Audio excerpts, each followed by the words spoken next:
Environment से relate विषयों के अतिरिक्त इन्फेक्टियस डिजीज से बचने के और भी दूसरे जनरल प्रिंसिपल्स हैं। प्रिंसिपल्स यानी कि नियम की बात करने से पहले हम एक क्वेश्चन पूछते हैं जिसकी ओर अभी तक ध्यान नहीं गया है। नॉर्मली हम हर दिन इन्फेक्शन से गुजरते हैं। अगर क्लास में कोई स्टूडेंट खांसी जुकाम से पीड़ित है तो ऐसा पॉसिबल है कि उसके आसपास के स्टूडेंट इन्फेक्टियस हो जाए, लेकिन हम सभी एक्चुअल में रोग से पीड़ित नहीं होते। ऐसा क्यों नहीं होता? इसका कारण है हमारे शरीर की इम्यून सिस्टम जो माइक्रोब से लड़ता रहता है। हमारे शरीर में स्पेशलाइज्ड सेल्स होती है जो माइक्रोब्स को मार देती है। हमारे शरीर में जैसे ही कोई इन्फेक्टियस माइक्रोब्स आता है ये सेल्स एक्टिवेट हो जाते हैं। अगर ये उन्हें मार देती हैं तो डिजीज नहीं होगी। इम्यून सेल्स इन्फेक्शंस को फैलाने से पहले ही समाप्त कर देती हैं।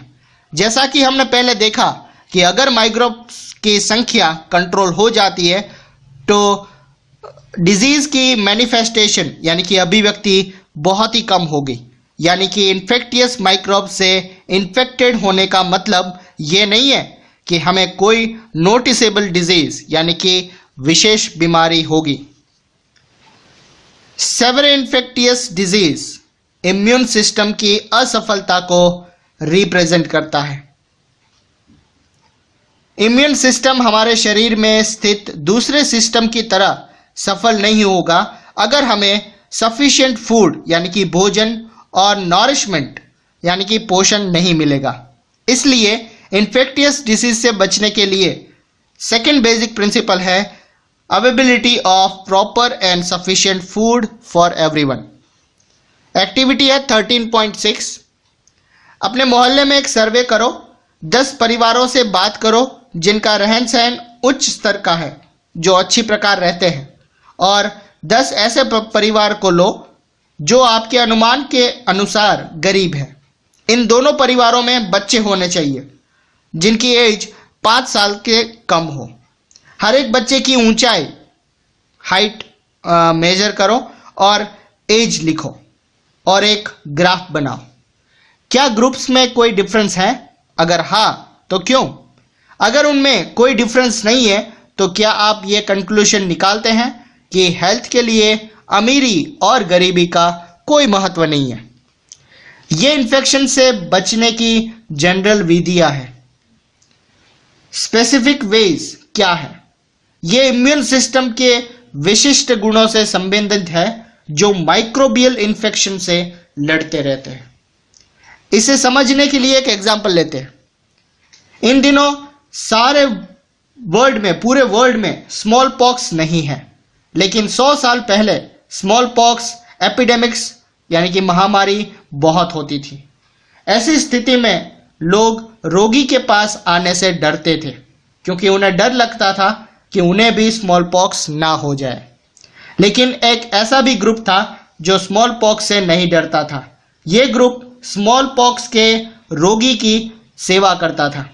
ये वो ग्रुप था जिन्हें बहुत भयानक स्मॉल पॉक्स हुआ था लेकिन फिर भी जिंदा रहे, लेकिन उनके शरीर पर स्मॉल पॉक्स के बहुत से दाग थे। यानी अगर आपको एक बार स्मॉल पॉक्स हो जाए तो आपको स्मॉल पॉक्स दोबारा नहीं होने की संभावना होती है। इसलिए एक बार रोग होने पर उसी रोग से बचने की एक विधि है।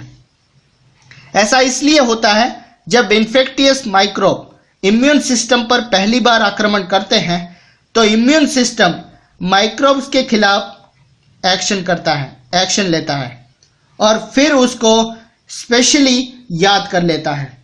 इस तरह जब वो माइक्रोब्स या उससे मिलता जुलता माइक्रोब्स जब संपर्क में आता है तो पूरी ताकत से उसे खत्म कर देता है। इससे पहले इन्फेक्शंस की कंपैरिजन दूसरे इन्फेक्शन से जल्द ही खत्म हो जाता है। ये इम्यूनिज्म के प्रिंसिपल का आधार है। इम्यूनाइजेशन, प्रतिरक्षा। परंपरा के अनुसार भारतीय और चाइनीज मेडिसिनल सिस्टम में कभी कभी जानबूझकर स्मॉल पॉक्स से पीड़ित व्यक्ति और स्वस्थ व्यक्ति की स्किन को आपस में रगड़ते हैं। उन्हें इससे ऐसी आशा थी कि उसके कारण से स्मॉल पॉक्स के माइल्ड फॉर्म यानी कि रोगाणु स्वस्थ व्यक्ति के शरीर में रोग के रेजिस्टेंस इम्यूनाइजेशन उत्पन्न कर देंगे।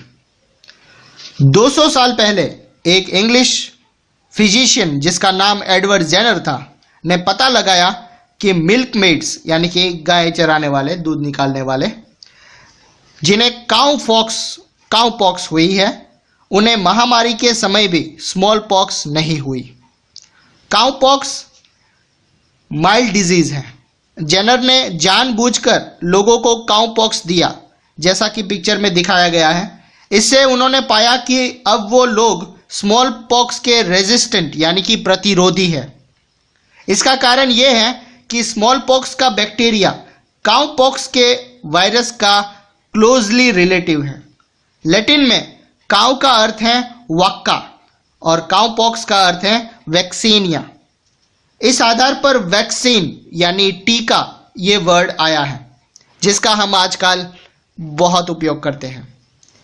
अब हम कह सकते हैं कि वैक्सीनेशन यानी कि टीकाकरण का जनरल प्रिंसिपल यह है कि शरीर में पर्टिकुलर इन्फेक्शन रखकर या डालकर इम्यून सिस्टम को फूल यानी कि मूर्ख बना सकते हैं।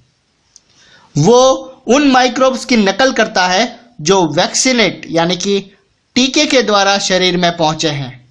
ये हकीकत में रोग नहीं करते, लेकिन ये हकीकत में रोग करने वाले माइक्रोब्स को उसके बाद रोग करने से रोक लेते हैं।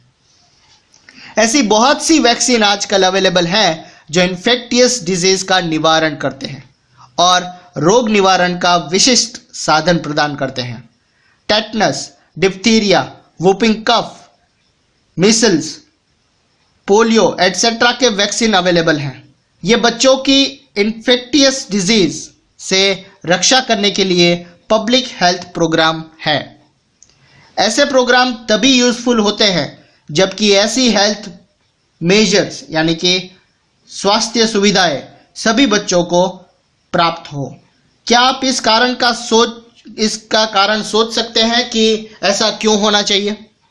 हिपेटाइटिस के कुछ वायरस जिससे जॉन्डिस होता है या पोलियो होता है, वो वाटर थ्रू ट्रांसमिट होता है।